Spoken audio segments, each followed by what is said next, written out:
Hi అండి. తెలుగు కథల ప్రపంచంకు స్వాగతం. ఇవాళ సౌమ్య నిట్టల్ గారు రచించిన అద్దెకి ఆకాశం అనే కథను వినేద్దామండి. హైదరాబాద్ లాంటి నగరంలో నెలకి 50,000 ఆదాయం, పెరుగుతున్న ఇద్దరు పిల్లలున్న కుటుంబం. ఇలాంటి పరిస్థితుల్లో ఇంకో 5,000 నెలసరి ఖర్చు అంటే ఆలోచించాల్సిందే. శ్రీధర్కి ఆ అగత్యం వచ్చింది ఇప్పుడు. ఇది ఎవరిని పిలిచి చర్చించలేని విషయం. ఎందుకంటే ఎవరికీ అర్థం కాదు, వద్దనే అంటారు. విషయం ఏమిటంటే శ్రీధర్ ఉండే ఇండిపెండెంట్ హౌస్ లో మేడ మీద బ్యాచిలర్ల వాటా ఖాళీ అవుతోంది. ఇప్పటి వరకు అక్కడ ఉంటూ పోటీ పరీక్షలకి ప్రిపేర్ అవుతున్న ఇద్దరు అబ్బాయిలకి పోస్టింగ్లు వచ్చాయట. వాటా అంటే పెద్ద వాటా ఏమీ కాదు. మేడని ఖాళీగా ఎందుకు వదిలేయటం అని ఓవైపు చిన్న గదులు 2 వేశారు. పక్కనే ఓ బాత్రూమ్. తాము ఉంటున్న మొదటి అంతస్తులోని 4 గదులు వాటాతో పాటు దీన్ని కూడా అద్దెకు తీసుకోవాలని శ్రీధర్ ఉద్దేశం. ఇల్లు గల వాళ్ళు 70లలో ఉన్న దంపతులు. ఒక ఆడపిల్ల వేరే ఊళ్ళో కాపురం ఉంటోంది. కొడుకుని అమెరికా పంపి చదివిస్తున్నారు. ఇంకా చేతికి అంది రాలేదు అతను. పైగా అతన్ని అమెరికా పంపడం కోసం చేసిన అప్పులు కూడా ఈ అద్దెల నుంచి తీర్చాలి వాళ్ళు. ఆ దంపతులు గ్రౌండ్ ఫ్లోర్ లో ఉంటారు. ఇలాంటి చిన్న ఇళ్లలో అద్దెకు కారు ఉన్న వాళ్ళు రారనే ధీమాతో పార్కింగ్ కి ఇచ్చే జాగాలోనూ ఓ 2 గదులు వేశారు. అక్కడ ఓ భార్యాభర్త ఉంటారు. వారి పిల్లలు హాస్టల్లో ఉంటారు. అందుకే ఈ ఇల్లు సరిపోతుంది వారికి. మొదటి అంతస్తులో శ్రీధర్ వాళ్ళ వాటా 4 గదులు. ఇంటి ముందు చిన్న ముగ్గు వేసేంత ఖాళీ స్థలం మాత్రమే ఉంటుంది. కాకపోతే వంటింటి వైపు కొంచెం జాగా ఎక్కువగా వదిలారు. అక్కడ తులసికోట, బట్టలు ఆరేసుకునే తీగలు, వాషింగ్ మెషిన్, పనమ్మాయి అంటు తోమే జాగా వదిలేస్తే ఇక ఏ స్థలమూ మిగలదు. తులసికోట చుట్టూ ప్రదక్షిణం చేయటం సినిమాలలో చూడాల్సిందే. శ్రీధర్ పిల్లలు చిన్నవాళ్లు. కూతురు మొదటి సంతానం. ఇంకా 9 నిండలేదు దానికి. రెండో వాడికి ఇప్పుడు 6. భార్య హేమ హౌస్ వైఫ్.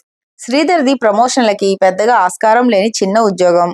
ఎక్కువ ఆశలు, ఎక్కువ కోరికలు, పోల్చుకోవడాలు లేకుండా ఉంటే హాయిగా వెళ్ళిపోయే జీవితం. కొంచెం మనసు పెడితే చిన్న చిన్న ఆనందాలకే కూడా ఆస్కారం ఉండే జీవితం. శ్రీధర్ ఇప్పటి వరకు ఏది సంపాదించినా సాధించకపోయినా ఆ పరిణతి సాధించాడు. ఓ తండ్రి, భర్త అయిన మగవాడు, మానసికంగా ఆరోగ్యవంతుడు, చెడు అలవాట్లు లేనివాడు, ఒకంత రసహృదయుడు అయితే 50,000లో 15,000 అద్దె, ఇంటి ఖర్చులు తీసేగా కూడా బ్రహ్మాండంగా బతికేయొచ్చు అని చుట్టుపక్కల వాళ్ళు కూడా అనుకునేలా జీవిస్తున్నాడు. ఇందులో శ్రీధర్ ఒక్కడిదే గొప్ప కాదు. అతని సహచరి హేమది ఇందులో సగం ఘనత. ఆరోగ్యకరమైన దాంపత్యాలని గమనిస్తే ఇద్దరూ ఒకేలా ఆలోచించేవారు కొందరైతే తమ భాగస్వామి గుణాలకి వ్యతిరేక ధృవాల్లో ఉంటూ ఒకరినొకరు నిరంతరం సవాల్ చేసుకుంటూనే ఇద్దరు ఓ భూమధ్య రేఖ మీదుగా వస్తూ ఉండేవారు ఇంకో రకం. ఉదాహరణకి ఒకరు ఖర్చు చేసేవారైతే రెండో వాళ్ళు ఖచ్చితంగా అందుకు విరుద్ధంగా మారతారు. ఒకరు భోలా అయితే మరొకరు తెలివిగల వాళ్ళై ఉంటారు. లేదా అలా తయారవుతారు. శ్రీధర్లోని స్వాప్నికుడిని, హేమలోని యథార్థవాది ఎప్పటికప్పుడు ప్రశ్నిస్తూనే ఉంటుంది. అప్పుడప్పుడు అతను తీసుకునే అందమైన, అంతగా ఆచరణాత్మకం కాని నిర్ణయాలకు ఎదురు నుంచుంటుంది. ఇప్పటికే తమతో సమానంగా సంపాదిస్తున్న వారికన్నా కొంచెం ఎక్కువ ఉంటుంది వీరింటి ఖర్చు. రోజు ఆఫీస్ నుంచి వచ్చేటప్పుడు పిల్లలకి చిరుతిల్లో, పండ్లో, పూలో ఏదో ఒకటి తేవాల్సిందే. అప్పుడప్పుడు మా ఆఫీసులో చీరలు తెచ్చాడు ఒక ఆయన అంటూ ధర కాస్త ఎక్కువైనా నచ్చిన చీర తీసుకువస్తుంటాడు. పెట్రోల్ ఖర్చు చూసుకోకుండా బండి మీద డ్రైవ్ అని పిల్లల్ని ఓసారి, తనని ఓసారి అలా తిప్పుకొస్తాడు. ఇవన్నీ జీవితంలో అనుభూతులు అంటాడు. నిజమే కాని అలా అలా ఒక్క రూపాయి చూసుకోకపోతే ఎలా అంటే రేపు పిల్లలు మనం పెద్దవాళ్ళం అయిపోయాక ఇలాంటి సరదాలు అనుభవించలేదే అని బాధపడకూడదు కదా మరి అంటాడు. తనకి తెలుసు అది నిజమే అని. కానీ తాను ఇలా ఉండకపోతే ఇంకా ఖర్చులు మారి అయిపోతాడు. అందుకే స్ట్రిక్ట్ గానే ఉంటుంది హేమ. శ్రీధర్ అందుకు తల వంచుతాడు కూడా. ఈ మేడ వాటా విషయంలో మాత్రం విషయం తెగటం లేదు. అసలు ఆ వాటా ఖాళీ అవుతోంది అని తెలిసినప్పటి నుంచి తీసుకుందాం తీసుకుందాం అని మొదలుపెట్టాడు శ్రీధర్. హేమకి ఆశ్చర్యం వేసింది. చిన్న చిన్న దుబారాలు చూసింది కానీ అలా అమాంతం నెలకి 5,000 అదనపు భారం అని తెలిసి ఇంతలా ఎందుకు పట్టుబడుతున్నాడు శ్రీధర్ అనుకుంది. అప్పటికి అతన్ని అడిగింది కూడాను. మనకి 4 గదులు సరిపోతున్నాయి కదా, ఇప్పుడు ఆ పైన 2 గదులు ఎందుకు అంది కోపంగా. అబ్బే, నాకు అసలు ఆ 2 గదులతో సంబంధం లేదు అన్నాడు. మరి 5,000 అద్దె పోస్తోంది ఎందుకు? శ్రీధర్, మనకి 2 పిల్లలు, మర్చిపోయావా అన్నది. వాళ్ళిద్దరి కోసమే అన్నాడు. పిల్లలు పెద్దవాళ్ళయి చేతికి అంది వస్తే సొంతిల్లు కట్టుకోవచ్చు. అప్పుడు చూసుకుందాంలే ఇవన్నీ అన్నది. అన్నేళ్ళయ్యాక భూమి ధరలు ఇంకా పెరుగుతాయి. కట్టుకున్నా ఇలాంటి అగ్గిపెట్టే కట్టుకోగలం. అప్పుడు కూడా మేడకి నోచుకోమన్నాడు. మేడా? అందుక పైన వాటా కావాలంటోంది? అంత డబ్బు పోసేంత ఏముంది ఆ మేడలో? విసుగ్గా అంది హేమ. అంతే. ఆమె దగ్గరగా వచ్చి కూర్చుడిపోయాడు శ్రీధర్. అతని ముఖంలో వాదులాట తాలూకు చికాకంతా పోయింది. ఇప్పుడు సరైన ప్రశ్న అడిగావు అంటూ ఆమె చేతిని తన చేతిలోకి తీసుకున్నాడు. నా చిన్నప్పుడు మాకొక మేడ ఉండేది. మేడ అంటే ఏంటనుకున్నావు? మనలాంటి మధ్యతరగతి వాళ్ళకి ఓ స్వర్గపు ముక్క. వేసవి వస్తే టేబుల్ ఫ్యాన్ పెట్టుకుని చక్కగా చుక్కల కింద నిద్రపోయేవాళ్ళం. అమ్మ ఒడియాలు ఒరుగులు పెట్టేది. గంజి పెట్టుకుని చీరలారేసుకునేది. దీపావళికి మేం తెచ్చుకునే గుప్పెడు టపాకాయలు అయ్యాయి అనిపించాక మేడ మీదకెళ్తే ఆకాశంలో తారాజువ్వలు, బాణాసంచ అంతా ప్లాంటోరియంలోలా చూసేవాళ్ళం. మేడ అంటే మొక్కలు, పూల మొక్కలు, పళ్ళ మొక్కలు, టమాటో, పచ్చిమిర్చి, కొత్తిమీర అన్నీ ఇష్టంగా పెంచుకునేవారు మా అమ్మా నాన్న. చలికాలంలో మధ్యాహ్నం వేళ వచ్చే ఎండవేడిమికి కూర్చునేవారు. ఇప్పుడు డి విటమిన్ లోపం అంటున్నారు కదా. అమ్మ స్నానం చేయించాక మేడపైకెళ్ళి సూర్యుడికి నమస్కారం చేసుకొని రమ్మనేది రోజు. ప్రతి సాయంత్రం 15 నిమిషాల పాటు ప్రకృతి వేసే సూర్యాస్తమయం షార్ట్ ఫిల్మ్ చూసేవాణ్ణి నేను. ఇవన్నీ మన పిల్లలకి తెలియకుండా పోతున్నాయి.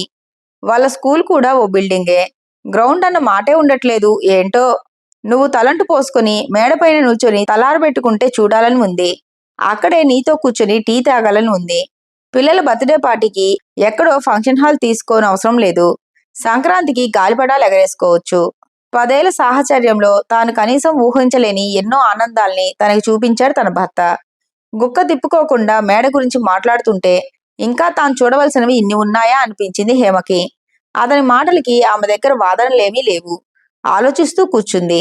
శ్రీధర్ ఆమెకు మరింత దగ్గరగా జరుగుతూ అన్నాడు. ఈ ప్రపంచంలో రకరకాల తల్లిదండ్రులు, భర్తలు ఉంటారు. కొందరు పిల్లలకి ఆస్తులు ఇస్తారు. కొందరు పిల్లలకి విదేశాల్లో చదువులు చెప్పిస్తారు. కొందరు మంచి ఇల్లు కట్టేస్తారు. నేను అవేమీ చేయలేను. అందుకు నేనెప్పుడూ బాధపడలేదు. కానీ నేను చూసిన చిన్న చిన్న ఆనందాల్ని నా కుటుంబానికి కూడా చూపించాలన్నది ఒక్కటే నా పట్టుదల. హేమా, నీకు తెలియందేముంది? మన నగరంలో ఎంత చిన్న ఇంటికైనా ఎంత డిమాండ్ ఉంటుందో. పైన ఇంకెవరో వచ్చేలోపు మనం తీసుకుంటామని చెబుదాం ప్లీజ్. గెడ్డం పట్టుకుని బతిమాలుతున్నాడు శ్రీధర్. హేమ కాదనలేకపోయింది. మధ్యతరగతి సంసారాల్లో కొరవడేది ఆర్థిక స్వాతంత్ర్యం. ఓ కుటుంబ పెద్ద తన కుటుంబాన్ని ఎలా నిర్వహించాలనుకున్నది అతడి ఒక్కడి చేతిలో ఉండదు. పోనీ ఆ కుటుంబం చేతిలో కూడా ఉండదు. అతని ఇంటి పెద్దలు కూడా ఆ వ్యవహారాల్లో కలగజేసుకుంటారు. కుటుంబంతో సంబంధం లేని చుట్టుపక్కలు కూడా వారి అభిప్రాయాలు, సలహాలు ఇవ్వక మానరు. అందరి ఉద్దేశాలు మంచివే. మధ్యతరగతి జీవితాలు ఒక చిన్న అత్యవసర ఖర్చు వస్తే చితికిపోయి అప్పుల పాలవటానికి అట్టే సమయం పట్టదు. డబ్బు అనే అరుదైన వనరుని పొరపాటును కూడా అవసరాలకి మినహా దేనికి ఖర్చు చేయకుండా తాము జాగ్రత్త పడి తమకి తెలిసిన వారందరినీ జాగ్రత్త పరిచే వార్డెన్లు అందుకే చుట్టూ ఉంటారు. ఇప్పటి వరకు శ్రీధర్ కుటుంబంలో జోక్యం కలిగించుకునే అవకాశం వారికి రాలేదు. కానీ ఈ మేడ మీద వాటా సంగతి అతని ఇంటి వాళ్ళకి చెప్పిన దగ్గర నుంచి కలకలం మొదలైంది.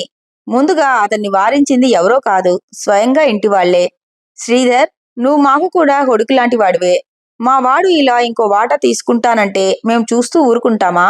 నీకు అంతగా డబ్బు ఎక్కువైంది అనుకో, ఏ చీటీనో వేసుకుంటే ముందు ముందు అక్కరకొస్తుంది కదా, ఆలోచించు అన్నారు ఓనర్ బాబాయ్ గారు. హేమకి చెప్పినట్టు ఆయనకి తన మనసులో మాట వివరించలేడుగా. అందుకే నవ్వుతూ, మీరు భయపడకండి, మా 15,000తో పాటు పైవాటా 5,000 కలిపి ఎప్పటిలాగానే టైంకి ఇచ్చేస్తాను అన్నాడు ఆయనకి నమ్మకం కలిగిస్తూ. ఆయన ఏదో చెప్పలేక ఇబ్బంది పడుతూ చివరికి బయటపడ్డాడు. అది కాదు శ్రీధర్, వాళ్ళు బ్యాచిలర్లు కాబట్టి 5,000కి బేరమాడుతున్నారు. వాళ్ళ తరువాత వచ్చే వాళ్ళకి మేము 6,500 చెబుదాం అనుకుంటున్నాము. శ్రీధర్కి తెలుసు 5,000 అంటేనే గొడవ చేసిన హేమ 6,500కి అస్సలు ఒప్పుకోదని. బాధతో ఒక్క క్షణం కళ్ళు మూసుకున్నాడు. అది గమనించిన ఓనర్ పిన్ని గారు, అన్నీ పెరిగాయి కదా నాయనా, మా వాడు కూడా ఇంకా అమెరికాలో కుదురుకోలేదు. మాకు ఇదొక్కటే ఆదాయం కదా అన్నది. మధ్యతరగతి ఎకానమీలో మరో పోకడ పారదర్శకత్వం. అందరి జీవితాలు అందరికీ తెలుసు ఇంచుమించుగా. ఏమీ అనలేం, అర్థం చేసుకోవడం తప్పించి. ఈ బాధ నుంచి తెప్పరిల్లేవాడేమో కాని ఇంటి పక్కన ఒక శ్రేయోభిలాషి, పోనీ నీదేమీ ఓవర్ టైం లాంటివి చేసే అవకాశం ఉన్న జాబ్ కూడా కాదు కదా అన్నాడు. నెలఖాతా రాసుకునే కిరాణా షావుకారు మనకి ఆదాయం పెరిగే మార్గం లేనప్పుడు పొదుపుగా ఉండటం ఒక్కటే మార్గం సార్ అని గుర్తు చేశాడు. వీధి చివర గుడిలో పూజారి ఒకలా నవ్వాడు తీర్థం ఇచ్చేటప్పుడు.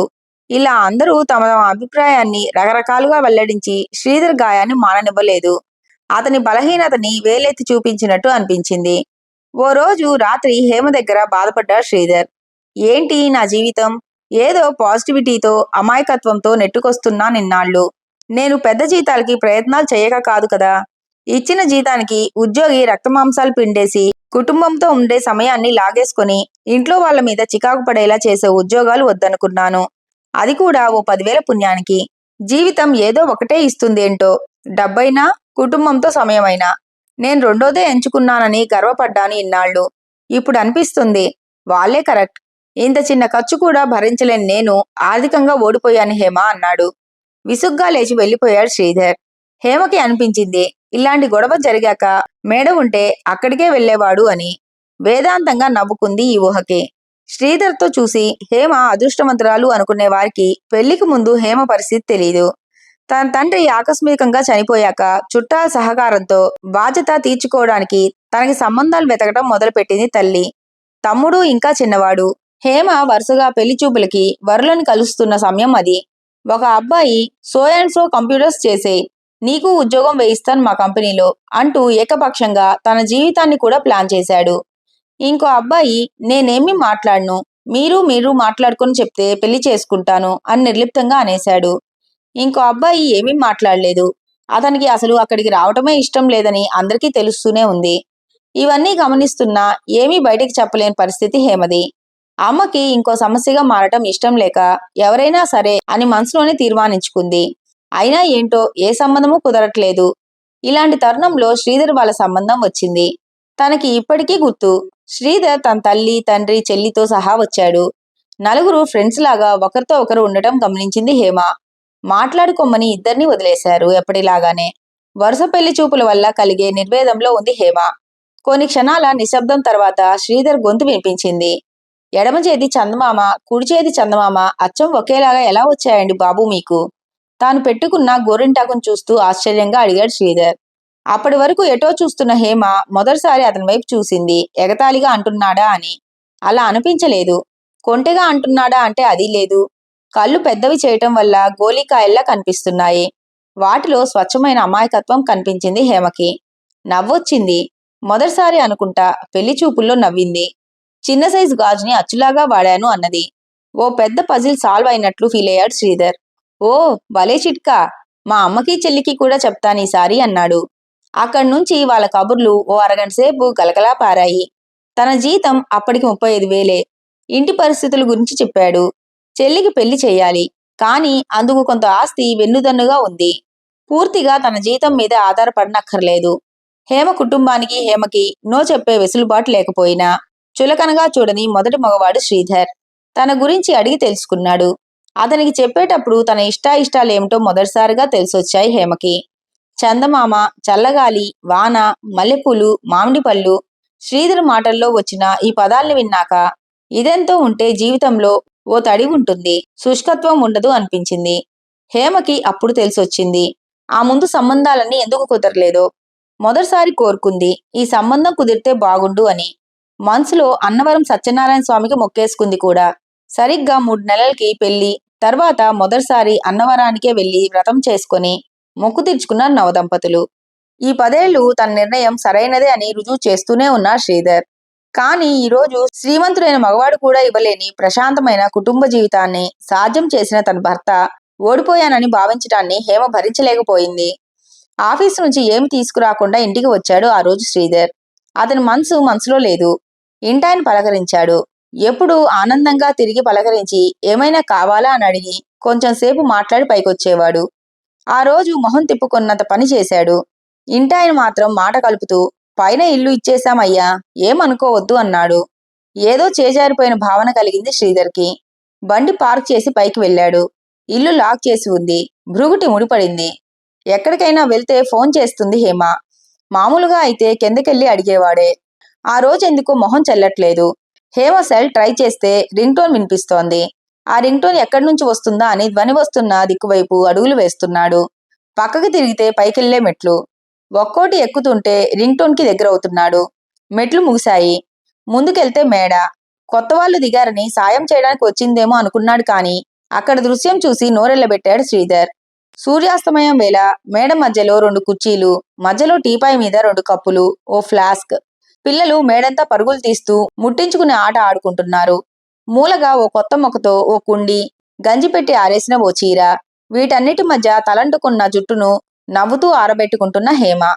పెళ్లి చూపుల్లో లాగే గోలికాయ కళ్ళేసుకొని చూస్తున్న శ్రీధర్ని చూసి నవ్వుకుంది హేమ. అతని దగ్గరికెళ్ళి అతని చేయి పట్టుకొని కుర్చీల దగ్గరికి తీసుకొచ్చింది. ఇంకా మాటల్లేవు శ్రీధర్కి. టీ పోసి ఇచ్చింది కప్పులో. ఎదురుగా అతను చెప్పినట్టు ప్రకృతి సమర్పించే లఘు చిత్రం మొదలైంది. ఒక్కో అంగుళం అస్తమిస్తున్న సూర్యుడు, ఊదా, కాషాయం, ఎరుపు, నీలం షేడ్స్ లో వింత వింత వన్నెలు పోతున్న ఆకాశం, ఎయిర్ షోలో విమానాల్లాగా ఓ ఫార్మేషన్ లో ఇంటికి తిరిగి వెళ్తున్న పక్షులు. ఇవన్నీ చూస్తున్నాడు శ్రీధర్. హేమ వైపు తిరిగాడు. ఎలా అని అడిగాడు. మీరు అప్పుడప్పుడు ఇచ్చే డబ్బు నా దగ్గర కొంత దాచిపెట్టాను. ఎప్పుడైనా మీకు ఏదైనా కొనిపెడదామని. ఇంతకన్నా మంచిది మార్కెట్లో ఏదీ కనిపించలేదు నాకు అంది హేమ. ఓహో, ఎంత దాచావేమిటి అన్నాడు. ఓ నెలపాటు ఈ వాటా మనదయ్యేంత అన్నది. నెల గడిచాక అని అడిగాడు. అప్పుడు చూద్దాంలే అన్నది. ఇద్దరూ నవ్వుకున్నారు. యథార్థవాది అయిన హేమ ఈ నిర్ణయం తీసుకునే ముందు లెక్కేసుకుంది. 6,500లో తాను అద్దెకు తీసుకున్నది 2 గదులు, కొన్ని చదరపు అడుగుల మేడ, పిల్లలకి తనకి ఆరు బయట గుండెల్నిండా ఊపిరి తీసుకునే స్థలం. అన్నిటినీ మించి శ్రీధర్ ఆనందం. అలా అనుకున్నప్పుడు 6,500 చౌకబేరంగానే అనిపించింది హేమకి. శ్రీధర్ మేడ గురించి వర్ణించేటప్పుడు ఓ ముఖ్యమైన విషయం చెప్పనే లేదు. మహానగరంలో భూమైనా సులువుగా దొరుకుతుందేమో కాని ఆకాశం దొరకటం అసాధ్యం అని. అందుకే చేతిలో వేడి టీతో, పక్కన మనసెరిగిన సహచరునితో ఆనందంగా ఆడుకుంటున్న పిల్లల మధ్య ముఖం నిండా తృప్తితో మెరిసే కళ్ళతో హక్కుగా తాను ఓ నెలకి అద్దెకి తీసుకున్న ఆకాశాన్ని తనివితీరా ఆస్వాదిస్తున్నాడు శ్రీధర్. ఇంతటితో కథ కంచికి మనం ఇంటికి. ఈ కథ కనుక మీకు నచ్చినట్లయితే లైక్ చేసి, షేర్ చేసి, కామెంట్ చేసి మన ఛానల్కి సపోర్ట్ చేసేయండి ఫ్రెండ్స్. ఇక ఉంటానండి. By by.